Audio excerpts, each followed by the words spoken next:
बताइए फिर किसका नुकसान होगा इस बारे में। फिर उसमें बिल में लिख दिया गया कि उत्तर प्रदेश के आज वक्फ बोर्ड में उसका एक एक मेंबर रुकन सिर्फ मुसलमान बन सकता है। मोदी कह रहे हैं कि नहीं, कम से कम 2 गैर मुस्लिम तो बनना ही बनना है और इलेक्शन नहीं होगा रियासती वक्फ बोर्ड में। प्रदेश की सरकार मेंबर्स को नॉमिनेट करेगी, नामजद करेगी, यानी 2 से ज्यादा भी गैर मुस्लिम उसके मेंबर बन जाएंगे, मेजॉरिटी में आ जाएंगे। मकसद एक ही है कि मोदी ये चाहते हैं कि भारत से वक्फ की जायदादों को खत्म करके रख दिया जाए। मस्जिदें वक्फ ना रहे, दरगाहें ना रहे, खानकाहें ना रहे, कब्रिस्तान ना रहे। इसीलिए मोदी ने इस तरह के बिल को भारत की पार्लियामेंट में पेश किया है।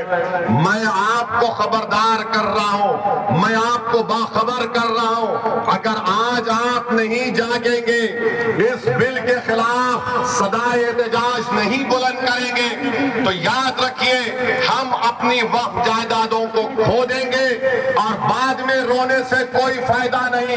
अभी आपको उठकर एक मुस्बित पैगाम देना है और पैगाम देने का तरीका यह है कि 20 तारीख को जब आप वोट डालने जाएंगे तो आप इसलिए भी पहला अपना वोट इस्तेमाल करेंगे ताकि मोदी को मालूम हो जाए कि हम इस वक्फ बिल को कबूल नहीं करते जो हमारी मस्जिदों को छीनना चाहता है। हम मीरापुर से आरएलडी को हराएं ताकि जयंत चौधरी को मालूम हो जाए कि आप हमारे वोट हासिल नहीं कर सकते जब तक कि आप वक्फ बिल की मुखालिफत में जयंत चौधरी नहीं खड़े हो जाएंगे। तो क्या आप इस वक्फ बिल के खिलाफ वोट देंगे 20 तारीख को? क्या आप अपनी मस्जिद, दरगाहों को, खानखाहों को बचाएंगे? आपने इंशाअल्लाह कह दिया, मगर याद रखिए अगर आप मुत्तहदा तौर पर अपना एक एक वोट मोदी के इस काले बिल के खिलाफ इस्तेमाल करेंगे तो मोदी को भी पैगाम मिलेगा, जयंत चौधरी को भी पैगाम मिलेगा कि मीरापुर की जनता ने जो फैसला दिया है वो सिर्फ मीरापुर की हद तक महदूद नहीं है, बल्कि पूरे उत्तर प्रदेश की आवाम ने एक फैसला दिया है कि हम तुम्हारे इस कानून, इस बिल को नहीं मानते जो हमसे हमारी मसाजिद को और वक्फ की जायदादों को छीनना चाहता है। अब जब वक्फ का बिल पेश हो रहा था पार्लियामेंट में, कौन खड़े होकर मौसर तरीके से संविधान की दफा 25, 26 का हवाला देकर उसकी मुखालिफत में कौन खड़ा हुआ वो पार्लियामेंट के रिकॉर्ड में मौजूद है। दूसरे पार्टी के लोग भी खड़े हुए, समाजवादी के नेता अखिलेश यादव भी खड़े हुए, बिल के बारे में बोलने के बजाय वो कोई और दास्तान सुना रहे थे, वो कोई और ही दास्तान सुना रहे थे। तो मेरे अजीज दोस्तों और बुजुर्गों, याद रखिए अगर आप मौजूदा हालात में अपने वोट से अपने नुमाइंदों को कामयाब नहीं करेंगे तो जो बरसों से हमारा इस्तेसाल चल रहा है वो जारी और सारी रहेगा। अगर एमआईएम पार्टी जीतती है तो यहाँ पर भारत की जमहूरियत मजबूत होगी, गरीबों और मजलूमों को एक आवाज मिलेगी, क्योंकि आपने समाजवादी को कभी वोट दिया, कभी बसपा को वोट दिया, कभी आरएलडी को वोट दिया। आप सिर्फ वोट देते हैं मगर आपकी आवाज कोई नहीं उठाता, कोई आपके लिए लड़ने के लिए तैयार नहीं होता। मैं आपको बता रहा हूं, आप याद रखिए फैसला तो आपका है, जमहूरियत है, आप जिसको चाहे वोट दे दें, मगर अगर आप इस बार भी इस डर में आ जाएंगे कि नहीं नहीं ये अरशद राना जीतेगा या नहीं जीतेगा, मेरे भाई जब जंग करना है जमहूरियत में तो जंग खूब तरीके से करनी चाहिए। हमारा मामला यह है कि जंग करने से पहले हम नतीजे पर पहुंच जाते हैं, जंग करने से पहले हम नतीजे पर पहुंच जाते। अरे हम हार गए तो कैसा, अरे मेरे भाई मिसाल दे रहा हूं समझाने के लिए, बुरा मत मानिए। 70 साल से वो फलस्तीनी गाजा और मगरबी किनारे में लड़े जा रहे हैं, लड़े जा रहे हैं, मर रहे हैं।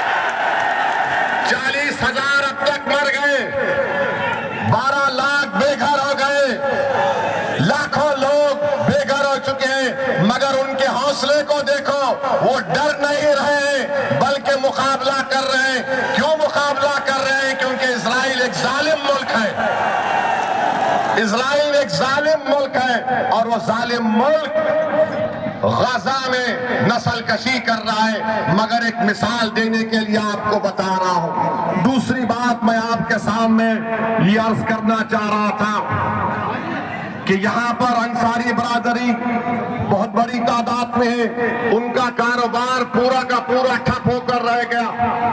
कोई नहीं पूछता। आप देखते जाइए बीजेपी क्या कर रही है। जो भी अल्पसंख्यक समाज के लोग अपने हाथ और खून पसीने की कमाई से अपनी जिंदगी गुजारते, उनकी कारोबार को, उनके बिजनेस को खत्म कर दिया जा रहा है।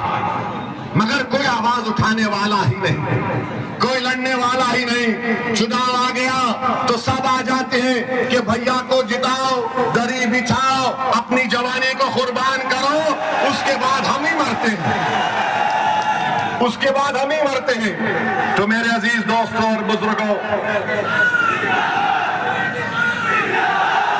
मेरे भाई आप सुनिए, हाँ जिंदा है, आप भी जिंदा है, हम भी जिंदा है। हम और आप जब तक जिंदा है उस वक्त तक कयामत नहीं आने वाली, अल्हम्दुलिल्लाह। अब तीसरी जो अहम बात हम आपको बताना चाहते हैं, यहां पर आप जानते हैं कि मजलिस पार्टी जब लड़ रही है तो मुझे बताया गया कि हस्बे आदत, हस्बे रिवायत हमारे जो सियासी मुखालिफिन हैं वो बोलना शुरू कर दिए, भाजपा का फायदा हो जाएगा, भाजपा का फायदा हो जाएगा। कहां से फायदा होगा मुझे बताओ। अच्छा, यहां पर एक और विधानसभा में उत्तर प्रदेश में चुनाव हो रहा है, करहल में हो रहा है। करहल में बीजेपी का उम्मीदवार कौन है? अखिलेश के भाई धर्मेंद्र का बहन भाई लड़ रहा है। तुम अपने परिवार को नहीं रोक सकते और तुम आकर यहाँ पर मीरापुर में कह रहे हो कि मजलिस लड़ रही है तो फुलां को फायदा हो जाएगा।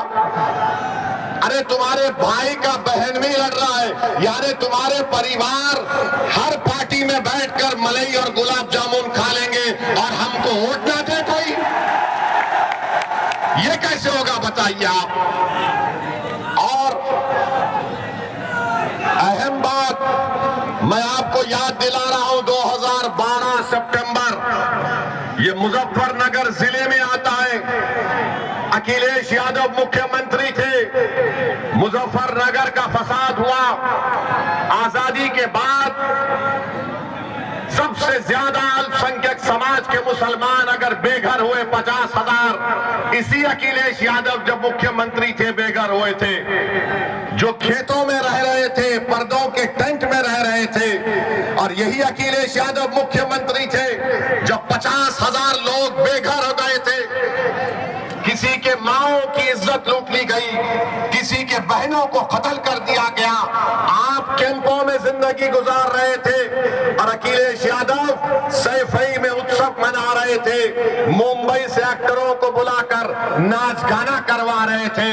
यही अखिलेश यादव थे जिन्होंने बुलडोजर चलाया था उन रिलीफ कैंपों के ऊपर। तो मेरी आपसे गुजारिश है कि याद रखिए, यही समाजवादी पार्टी की हुकूमत थी, यही मुजफ्फरनगर का इलाका था जहां पर यह हुआ था।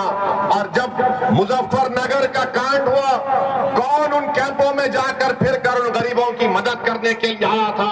मैं 3 दिन इस कैंपों में रहा, जाकर देखता रहा। उस जमाने में मैं आया और हमारे दोस्त शाहनवाज साहब थे, मरहूम ज़फ़रयाब जिलानी साहब के साथी थे। मेरे अजीज दोस्तों और बुजुर्गों, ये बात आप अपने जहन नशीन कर लीजिए। 20 तारीख के दिन अपने के कोर्ट का इस्तेमाल करिए और फिर इस विधायक यहाँ पर ककरौली गांव में मैं हम पुलिस से भी गुजारिश करेंगे, आप देखते ही हमको चालान मार देते हैं। हमको मालूम आप बहुत हमसे मोहब्बत करते हैं, मगर इतनी ज्यादा भी मोहब्बत मत करिए जो हमारी जेब खत्म हो जाए। बात की है बहुत बढ़िया। मेरे अजीज दोस्तों और बुजुर्गों, और फिर आ जाइए, आपके मुख्यमंत्री बाबा के ऊपर भी कुछ बोलना पड़ेगा। बोलना पड़ेगा बिल्कुल। आजकल बाबा महाराष्ट्र में फिर रहे,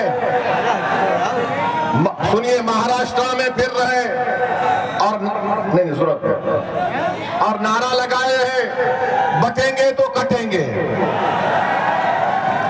बटेंगे तो कटेंगे बोलते हैं। मैं उत्तर प्रदेश के मुख्यमंत्री से वो चैलेंज कर रहा हूं, झांसी में मेडिकल कॉलेज में 10 मासूम बच्चे जलकर मर गए, 10 मासूम बच्चे जलकर मर गए। और जब वो वार्ड में, न्यू नेटल केयर के वार्ड में एक शख्स था जिसके 2 जुड़वा बेटियां भी उस न्यू नेटल वार्ड में थे। जब वार्ड में आग लगी तो शख्स कूदकर 10 से ज्यादा मासूम छोटे बच्चों की जान बचाया।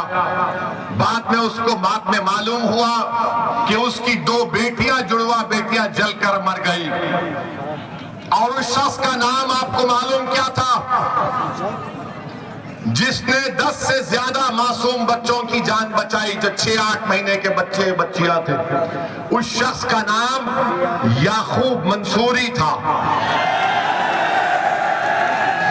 याकूब मंसूरी कूद गया आग में। ये नहीं देखा मुख्यमंत्री बाबा योगी आदित्यनाथ, नरेंद्र मोदी, देखो याकूब मंसूरी आग में कूदकर ये नहीं देखा कि किस समुदाय, किस मजहब के मानने वालों के बच्चे हैं। वो ये देखा कि बच्चे जल रहे हैं और कूद गया। ये अल्लाह को कुछ और ही मंजूर था, वो अपनी 2 मासूम जुड़वा बच्चियों को नहीं बचा सका। मैं योगी आदित्यनाथ को चैलेंज कर रहा हूं, क्या तुम याकूब मंसूरी को बुलाकर उसके सामने बोल सकोगे, बटोगे तो कटोगे? बोलोगे आदित्यनाथ, क्या तुम बोल सकोगे कि बटोगे कटोगे? याकूब मंसूरी को बोलो। क्या देश के प्रधानमंत्री याकूब मंसूरी को बुलाकर बोलेंगे एक है तो सेफ है? किसके लिए नारे लगाए जा रहे हैं? किसके खिलाफ जहर फैलाया जा रहा है बीजेपी की तरफ से? ये सब के सब भाजपा के लोग एक समुदाय के खिलाफ नफरत पैदा करने का काम कर रहे हैं। याद रखो, मोदी, योगी आदित्यनाथ, देश रहेगा, आप और हम खत्म हो जाएंगे, देश बाकी रहेगा। और इस देश की ताकत यहाँ की भाईचारगी और मोहब्बत है। अगर आप नफरत खोलेंगे एक समुदाय के खिलाफ, आपको सियासी फायदा तो हो सकता है वक्तिया तौर पर, मगर क्या इससे देश मजबूत होगा? बटेंगे और कटेंगे का मतलब क्या है, बताओ हमको। अरे बांग्लादेश में जो हुआ, तुम शेख हसीना को क्यों रखे भारत में बुलाकर? उसको भी भगा देते। बांग्लादेश से भाग कर शेख हसीना आ गई, मोदी जी बोले आ जाओ मेरी बहन, यहां पर रह जाओ। और हमको योगी बोल रहे बटेंगे तो कटेंगे। मेरे अजीज दोस्तों और बुजुर्गों, ये बीजेपी के मंसूबे हैं, इस तरह की वाहियात बातें करते हैं। भारत के प्रधानमंत्री क्या कहते हैं? एक है तो सेफ है। 10 साल से सेफ नहीं थे क्या मोदी जी? 10 साल से देश सेफ नहीं था क्या? अरे मैं इसका जवाब ये दिया हूं, अनेक है तो अखंड है भारत में।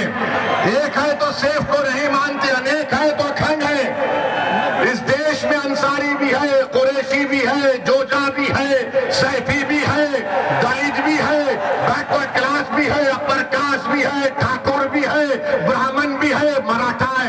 इस देश की ताकत तो यही है मोदी जी, मगर आरएसएस की कोशिश एक ही है। इसीलिए मोदी जो कह रहे ना कि एक है तो सेफ है, हम कह रहे अनेक है तो अखंड है। मेरे अजीज दोस्तों और बुजुर्गों, क्या अच्छा ये भी है, इसमें लिखकर मुझे दिया गया है कि 2012 के चुनाव के मैनिफेस्टो में अखिलेश यादव ने 18% रिजर्वेशन का वादा किया था। अखिलेश यादव के पास रिजर्वेशन है, किसका है? खाली अपने खानदान और परिवार का। मैं बन जाऊं, मेरी वाइफ बन जाए, मेरा भाई बन जाए, चाचा का बेटा बन जाए, वही रिजर्वेशन है। आरक्षण खाली उनके परिवार के लिए, आपके लिए नहीं है। आपको गलतफहमी है। ये समाजवादी कभी भी आपका कोई काम करने वाली नहीं है, मगर आप ये समझते हैं कि क्या करें, मजबूरी है। अरे अब तो मजबूरी नहीं है ना, ये तो पार्लियामेंट का चुनाव नहीं है। आप यहाँ पर मुत्तहदा अपने वोट का इस्तेमाल करिए, अरशद राणा को कामयाब करिए, तो भैया का दिमाग भी ठिकाने लग जाएगा पूरी तरीके से, पूरी तरीके से दिमाग ठिकाने लग जाएगा। इनको मालूम होना चाहिए। याद रखिए, मैं कब तक जिंदा रहूंगा, आप कब तक जिंदा रहेंगे नहीं मालूम, मगर अगर आप अपने वोट से अपनी लीडरशिप को पैदा करेंगे तो आपके वोट की कीमत बढ़ेगी, आपके वोट की अहमियत बढ़ेगी, आपकी जिंदगी की अहमियत बढ़ेगी। आपके इन बेरोजगार नौजवान बच्चों का मुस्तकबिल के बारे में सोचने पर मजबूर हो जाएंगे। इबादत गाहों की हिफाजत होगी, मगर आप सिर्फ आप वोट डालते रहेंगे तो इनको मालूम कि सिर्फ डराओ इन लोगों को, ये डर कर वोट दे देंगे। असदुद्दीन ओवैसी आज ककरौली मीरापुर विधानसभा में आकर कह रहा है कि अरशद राणा को डर की बुनियाद पर नहीं, उम्मीद की बुनियाद पर बटन दबाइए। डरने की जरूरत नहीं है मेरे भाई। मौत एक मर्तबा आती है, दो मर्तबा नहीं आएगी मौत। हर कोई जो इस दुनिया में आएगा जाएगा, चाहे वो प्रधानमंत्री हो या मुख्यमंत्री हो या ओवैसी हो, सबको जाना है इस दुनिया से। मगर जब जाएंगे तो हम अपनी विरासत में क्या छोड़कर जाएंगे? क्या हम अपनी विरासत में जायदाद को छोड़कर जाएंगे, खेत को छोड़कर जाएंगे, बैंक बैलेंस छोड़कर जाएंगे? हम अपनी विरासत में अपने नेक अमाल छोड़ेंगे, नेक औलाद छोड़ेंगे और सियासी शऊर छोड़ेंगे, मिल्लत का इत्तेहाद छोड़ेंगे, अपने नुमाइंदों को लीडरशिप बनाकर छोड़ के जाएंगे। ये विरासत आपको याद रखना है। तो मेरे अजीज दोस्तों और बुजुर्गों, आपको डरने और घबराने की जरूरत नहीं है। 20 तारीख के दिन आप लोग अपने घर से निकलकर अपना एक वोट का इस्तेमाल करिए। महंगाई आसमान को छू रही है, मामूली चीजें गरीब खरीद कर नहीं खा सकता, मगर योगी बोलते हैं बटेंगे तो कटेंगे, प्रधानमंत्री बोलते हैं एक है तो सेफ है, कोई कहता है धर्म युद्ध है, कोई कहता है वोट जिहाद है। अब ये वोट जिहाद कहां से आ गया मुझे नहीं मालूम, लव जिहाद कहां से आ गया नहीं मालूम। और हम मोदी को और योगी को बोल रहे हैं, अब तुम अपनी जबान से बुलडोजर का तो नाम लेके बताओ। बोलो बुलडोजर के बारे में योगी और मोदी नहीं बोलेंगे, क्योंकि सुप्रीम कोर्ट ने कह दिया कि जिस प्रदेश में, जिस भारत के हिस्से में बुलडोजर इस्तेमाल होता है वो अनकॉन्स्टिट्यूशनल है। वो वहां की स्थिति को दिखाता है कि क्या वहां के हालात है। सुप्रीम कोर्ट ने यह भी कह दिया कि अगर कोई गवर्नमेंट का अधिकारी बुलडोजर लेकर आएगा तो सुप्रीम कोर्ट ने कहा कि वो हमारे अहकामात का उल्लंघन कर रहा है, उसकी नौकरी चले जाएगी। तो बाबा तुम्हारा बुलडोजर चला गया, तुम बुलडोजर लेकर आएंगे, सुप्रीम कोर्ट तुमको सुप्रीम कोर्ट में कंटेम्प्ट की नोटिस देगा। 15 दिन का टाइम देना पड़ेगा। 15 दिन के टाइम से पहले बुलाकर बात करना पड़ेगा, रिकॉर्ड करना पड़ेगा, उसकी सुनवाई करना पड़ेगा। कितने गरीबों के घर को बुलडोजर से तोड़ दिया गया। सुप्रीम कोर्ट ने कहा कि क्या ये नजारा अच्छा है कि लोग अपने घर को जब बनाते हैं, अपनी जिंदगी की खून पसीने की कमाई से बनाते हैं, लोग बेघर हो जाते हैं, आसमान के नीचे खड़े रह जाते हैं। अरे कितना जुल्म इन लोगों ने किया। मुझे यकीन है कि अल्लाह उन बेजुबानों का आवाज, जो तकलीफ उन बेजुबानों ने उठाई, अल्लाह इंसाफ करेगा। जो बुलडोजर से हुकूमत कर रहे हैं, इंशाअल्लाह ताला तुम्हें शिकस्त भी होगी तो बुलडोजर शिकस्त होगी। आज इख्तिदार तुम्हारे पास है, अरे सत्ता किसी के पास रहने वाली नहीं है। बीजेपी वालों, इंदिरा गांधी भी यही समझती थी कि मैं हूं, मगर इंदिरा गांधी चले गई, दूसरे आते हैं। आज योगी और मोदी यही समझते हैं कि हम हैं तो भारत है। नहीं, भारत इनसे बड़ा है, देश उनसे बड़ा है, संविधान उनसे बड़ा है, और इस देश की जनता इन तमाम नेताओं से बड़ी है। मेरे अजीज दोस्तों और बुजुर्गों, मैं आपसे फिर से अपील कर रहा हूं कि आप मजलिस इत्तेहादुल मुस्लिमीन का साथ दीजिए। आप जानते हैं कि बुढ़ाना में नबी करीम सल्लल्लाहु अलैहि वसल्लम के शान में किसी ने अनाप शनाप बकने की कोशिश की तो क्या कोई लाल टोपी पहनने वाला गया था?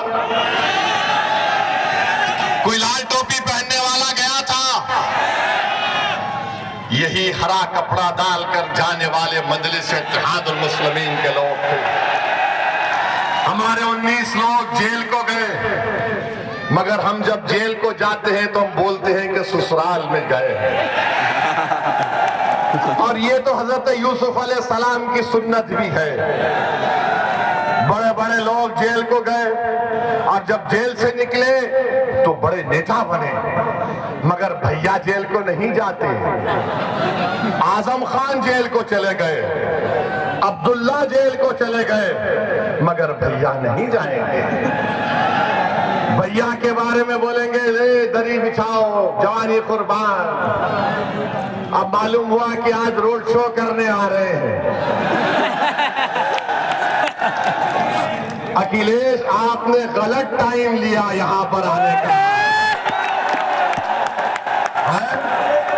अच्छा, मालूम हुआ कि भैया ने कहा कि अब शेर के धार के सामने कुछ नहीं कर पाएंगे, तो कैंसल कर दिए वो। तो इसका मतलब समाजवादी चुनाव हार चुकी है, मान चुकी है। आप ये बात समझ लीजिए। तो आप 20 तारीख के दिन अपना एक वोट पतंग के निशान पर बटन दबाएंगे इंशाअल्लाह। इंशाअल्लाह बोल दिए। फिर यहां हम जाने के बाद इब्लीस के लोग आकर कान में खुश करेंगे। ये अरशद राणा जीता तो क्या होगा, क्या फर्क पड़ जाएगा, भाजपा जाएगी। अरे भाई, भाजपा आई मेरी वजह से नहीं आई, इन लोगों की वजह से भाजपा आई है। हम क्या, अच्छा यहाँ पर यहाँ का सांसद आरएलडी का है नहीं है? आरएलडी का है ना, बिजनौर के। आपने वोट दिया।